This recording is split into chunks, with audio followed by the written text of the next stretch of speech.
এদিকে মা আমিনা রাদিয়াল্লাহু তাআলা তিনি বাবা চোখের পানি ফেলায়া বলতেছে, বলো গো বোন হালিমা, তুমি আমার সন্তানকে নিজের সন্তানের মতো মানুষ করেছো, একটুখানি যাওয়ার সময় আমার শ্বশুর আব্বা আব্দুল মুতাল্লিবের কাছে দেখা করে যাবা।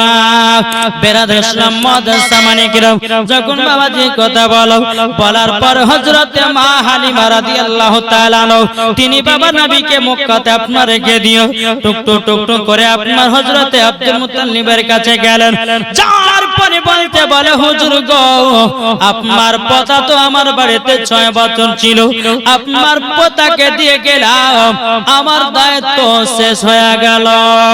আব্দুল মুতাল্লিব রাদিয়াল্লাহু তাআলা তিনি বলতেছে, বলো গো হালিমা, তবে শোনো গো শোনো, তুমি আমার পোতাকে 6 বছর মানুষ করেছো, কিছু তো তোমাকে নিতে হবে। বিরাদার মা হালিমা রাদিয়াল্লাহু তাআলা বলতেছে, বলে গো হুজুর, আপনার পোতাকে 6 বছর আমি মানুষ করি না, আপনার পোতায় আমাকে 6 বছর মানুষ করেছে।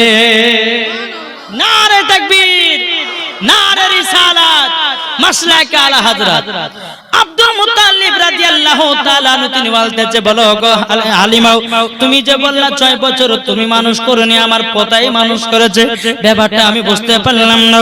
হযরতে মা হালিমা রাদিয়াল্লাহু তাআলা তিনি বলছে, বলো হুজুর গো, আমার বাড়িতে দুবেলা খাবার জোটত না, যখন আপনার পোতাকে নিয়ে গেলাম, আল্লাহ পাক আল্লাহ তাআলা আমার এত বরকত দিয়েছে, 4 বেলাও খেলে পরে ফুরাই না। জোরে বলেন সুবহানাল্লাহ। ও বাবা, তাই আপনাদেরকে বলতে চাই রে বাপ, বাড়িতে মৌলবি আলেমদেরকে ডেকে নিয়ে শেখাবেন, তলবে ইলমদেরকে ডেকে নিয়ে শেখাবেন, ইমামদেরকে বাবাজি আপনার খেতে দিবেন। আল্লাহ বলতেছে, যারা তলবে ইলমদেরকে বাড়িতে ডেকে নিয়ে শেখায়, একটা নয় দুটো নয় 40টা ফেরেশতা নাজিল হয়। কি গো, ঠিক না? এখন আমরা ইমামের ভাত খাইতে দিতে বাবা খুব আমরা ই করছি, বলো সত্য। আপনাদের এখানে হয় না, হয় না পালি, হয় না পালি, আর বাড়তে একদিন, ওর বাড়তে একদিন, ওর বাড়তে একদিন, কিন্তু বাবা ইমামের খাবার নিয়ে খুব বাবা টেনশনে পড়েছে মানুষে। ভাইরে ভাই, ইমামকে যদি আলেম মৌলবীদেরকে যদি আপনার ডেকে নিয়ে এসে খাওয়ান, আমার আল্লাহ পাক আল্লাহ তাআলা বলতেছেন, আলেমের ওসিলা দিয়ে তার বাড়িতে 70টা ফেরেশতা নাজিল হয়। আমরা আলেম ওলামাদের মর্যাদা বুঝি না, শুধু আমরা আলেম ওলামার বাবাজি যেটা আপনার যেটা ভুলে চলে, সেই ভুলটা আমরা তুলে ধরি। আরে ভাই, একটা কথা বলবো, যারা আলেম আছেন তাদের পেছনে শয়তান লাগে, ৭৭টা শয়তান লাগে, আর আন পাবলিকের পেছনে বাবাজি 4টা শয়তানকে পাড়ে ফেলে গুনাহ করার জন্য। কি করার জন্য বললাম? একজন আলেমের পেছনে দেখবেন যে 5 ওয়াক্ত নামাজ পড়বে, রোজা করবে, হজ করবে, জায়গায় ভালো পথে চলবে, তার পেছনে বেশি শয়তান লাগবে, ওকে খারাপ পথের দিকে নিয়ে যাবে। তো বাবাজি, এক একটা আলেমের পেছনে একটা না দুটো না ৭৭টা করে কি লাগে? শয়তান লাগে। আর সাধারণ পাবলিকের কাছে বাবাজি 4টা শয়তান পেড়ে ফেলে দেয়। আর মহিলাদেরকে বাবাজি 4টা দরকার হয় না, 2টাতে পড়ে যায়। বুঝতে পেরেছেন? জি, একটু বোঝার চেষ্টা করেন। আমাদের ঘরের মা বোনেরা যখন আয়নার সামনে যাবে না, যাওয়ার পরে শিরন দেওয়া আছে, ভালো লাগছে না এরকম আসলে, আর একবার ভাঙে দিয়েছে, আবার রাতে যে এটা ওকে শয়তানে খেলায়, একবার মাথায় কাপড় দিয়ে একটু কেমন সুন্দর লাগছে, হলো একবার হলো ভালো লাগছে না, একবার চশমা দিয়েছে, হ্যাঁ এবার মান আছে, চুলগুলো খোলা রাখছে, হ্যাঁ এবার মান আছে। এটা মহিলা করে না, শয়তানে করায়। এই মহিলা, তুই রাস্তা দিয়ে মাথার চুলগুলো খুলে খুলে হাঁটবি, তোর দিকে কত পুরুষ তাকাবে, তোর দিকে কত ছেলেরা তাকাবে, কত আনন্দ পাবি। এটা শয়তানে আপনাকে খেলায়, কিন্তু মা খবরদার এটা করবেন না।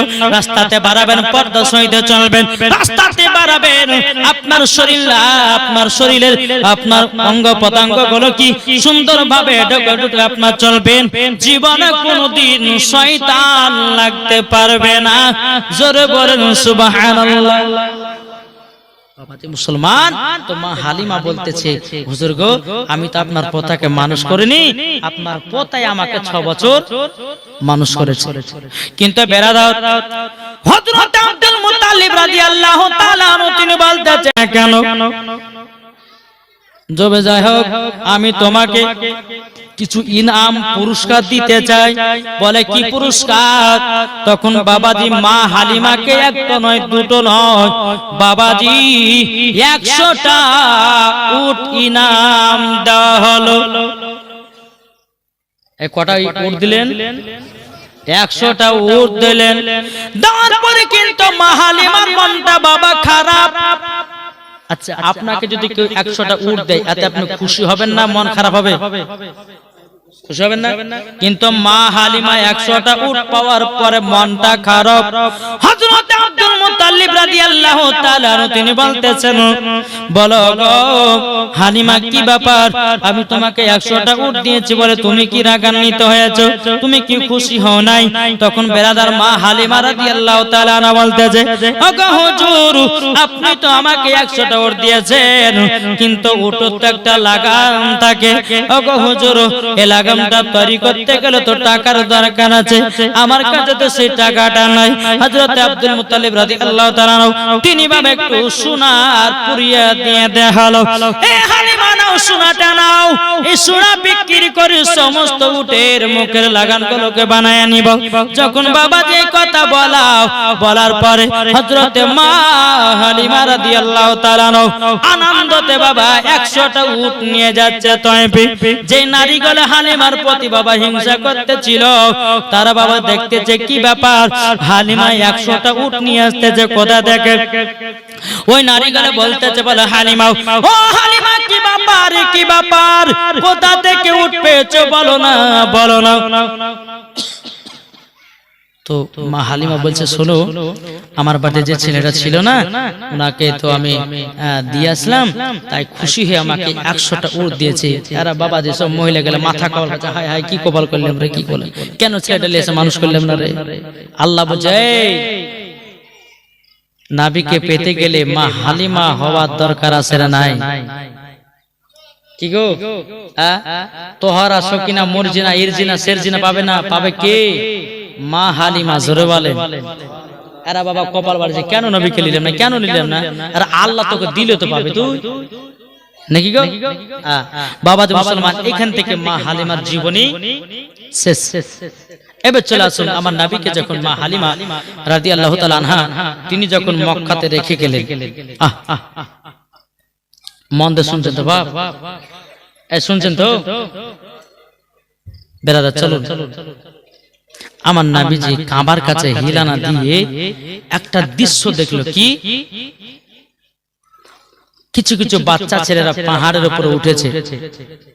উঠার পর তার বাপেরা পকেট থেকে খেজুর বের করে নিজের ছেলেগুলোকে খাওয়াচ্ছে। আমার নবী কিন্তু এই দৃশ্যগুলো দেখছে।